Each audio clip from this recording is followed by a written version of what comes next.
మామిడి తోరణాలు శుభకార్యాల సమయంలో ఇంటి గడపలకు ఎందుకోసం కడతారో అని ఎప్పుడైనా ఆలోచించారా? మామిడి ఆకులకు ఒక ప్రత్యేకత ఉంది. సాధారణంగా మొక్కలు చెట్టు నుండి విడిపోయిన తర్వాత ఫోటోసింథసిస్ ఆపేస్తాయి. కాని మామిడి ఆకులు చెట్టు నుండి కోసిన తర్వాత కూడా కొంత సమయం వరకు కార్బన్ డయాక్సైడ్ను పీల్చుకొని ఆక్సిజన్ను విడుదల చేస్తూనే ఉంటాయి.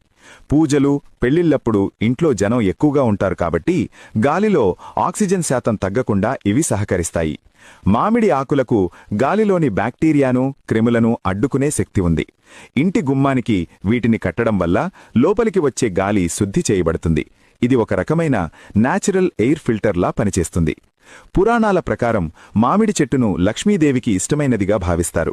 అందుకే ఇంటి గడపకు మామిడి తోరణాలు కడితే ఆ ఇంటికి లక్ష్మీ కటాక్షం లభిస్తుందని, దుష్టశక్తులు లోపలికి రాకుండా ఉంటాయని నమ్మకం. మామిడి చెట్టును పురాతన కాలం నుండి ప్రజనన శక్తికి చిహ్నంగా భావిస్తారు. వంశాభివృద్ధి జరగాలని కోరుకుంటూ శుభకార్యాలలో వీటిని వాడు